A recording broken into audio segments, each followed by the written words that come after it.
Hey guys, welcome back. If you're new here, my name is Becca and today I'm going to be talking about a few books on my shelves that are really outside of my comfort zone.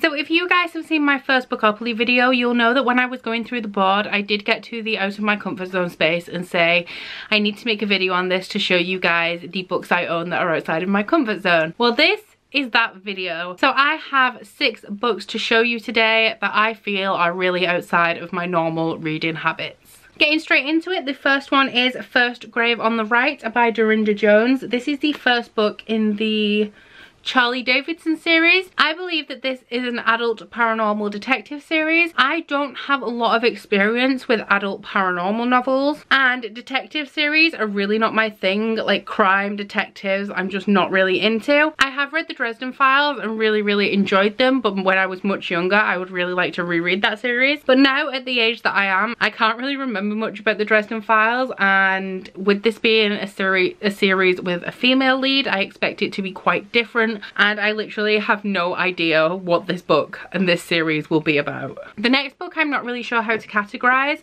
and that is Cloud of Sparrows by Takashi Matsuoka. This is, according to Goodreads, a historical fiction, but a few people have also shelved it as fantasy. I picked this up from a charity shop because, as you guys know, I really enjoy Asian inspired and Asian translated literature. I saw this cover and saw that it was Japanese and I really wanted to read it, but I don't really know what it's about. From what I can tell from the synopsis, this is set in Japan in 1861 after Japan has just had to open its gates to the West. And it follows 2 people who have then fled from the West to Japan to seek new lives for very different reasons. That's all I really know about this, with a few people shelving it as fantasy. I don't know if there is a fantastical element. I don't know what the fantastical element might be because there's no hint of it in the synopsis.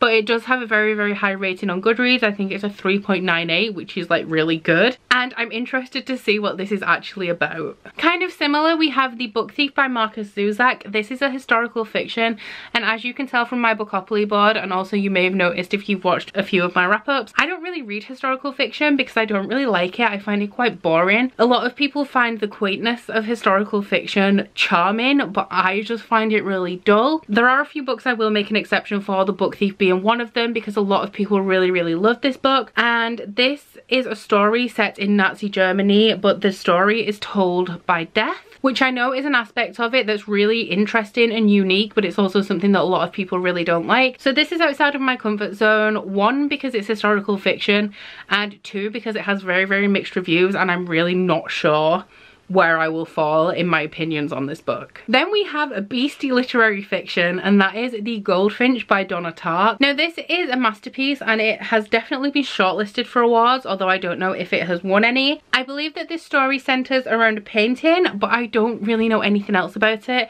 Even reading the synopsis on the back, it doesn't really tell me much at all. The only thing I do know about this is that a lot of people think this is a boring literary fiction and end up absolutely falling in love with it. I can't remember the last time I read a book that was like just a literary fiction, like not really put into any other genre. So I'm really intrigued, but I'm also terrified. I'm also really intimidated because this is absolutely enormous. I'm not sure when I am going to get to this. However, if it does come up in Bookopoly, then I may have to read it. But I'm nervous, I'm excited, and just really don't know what to expect. Another paranormal, we have Dead Until Dark by Charlaine Harris. I think this is the first book in the Sookie Stackhouse series. I have all of them. I did not watch the TV show True Blood, and this is the series that show was based on. I do remember borrowing this book off one of my mum's friends when I was quite young because I really liked paranormal books and also things like Buffy the Vampire Slayer. I read like 1 or 2 chapters and there was a lot of sex and it was really weird and I didn't like it and I was too young, and that has put me off. But now that I'm older, I think that I'll like it. I hope I enjoy all the sexual aspects of this, because back in the day it really scared me, but I'm not into paranormal romance anymore.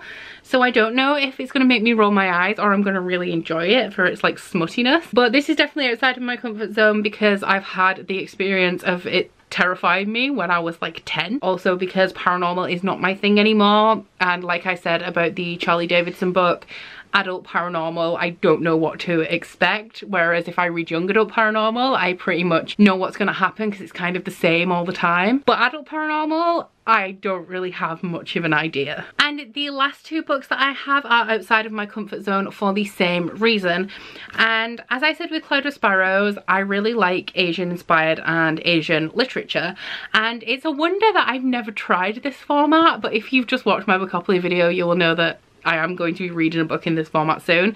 But these are still definitely outside of my comfort zone. And this is Resident Evil, The Mahawa Desire, and Death Note, the Black Edition, 2 mangas. I've never read manga before. I only recently started enjoying graphic novels, and the reason that I didn't read manga is because it's black and white and I just didn't feel like I would enjoy it. However, there was a 3 for 2 offer on at my comic book store and I didn't want any graphic novels, so I was like, while manga's on offer, may as well give it a try, because when else am I gonna get the opportunity to try out 3 different things for a discounted price? So the reason I picked up Resident Evil is because I'm familiar with the fandom. I really like the games, and this is a prequel to Resident Evil 6, which is a game that I have played and enjoyed, and it follows 2 of the characters from Resident Evil 6, which is Chris and Piers. So this one, I'm not sure how good it will be as a manga, but I got it because I'm familiar enough with the fandom that I will kind of be able to follow that aspect of it and recognize some aspects of the plot with knowing like the terminology and like Umbrella Corp and the T-virus and things like that. I definitely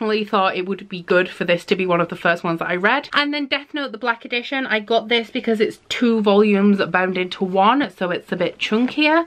Also super pretty, apart from the fact it has those covers that get greasy and like fingerprinted really easily. I got this one because I watched half of one of the adaptations a few years ago, but it was really late at night. It was like 1 in the morning and I was tired and I couldn't just listen to it because it wasn't dubbed, it was subtitled, and my eyes kept closing. But I was really hooked and I really enjoyed it. I just fell asleep and never finished it. So because I've sampled the story of this, however in a different format, I got this one because I'm pretty confident I will enjoy the story. It's just whether I can get to grips with the format. But these 2 are definitely formatted in a way I'm not comfortable with, and therefore outside of my comfort zone. So that is everything for my books outside my comfort zone. Please let me know if you've read any of these or if they are also outside of your comfort zone. Please also let me know what book or genre is outside of your personal comfort zone. But also please don't forget to like this video if you liked it and subscribe if you want to. If you head into my description box, you'll find a link to my Goodreads, Instagram and Twitter if you'd like to follow me on any of those, as well as a link to my Bookish body butter and candle website, the Instagram for that, and a 10% off discount code. But that's it from me today. Bye! Oh, you bite your friend like chocolate. You say you'll go where nobody knows, with guns hidden under our petticoats. We're never gonna quit it, no, we're never gonna quit it, no.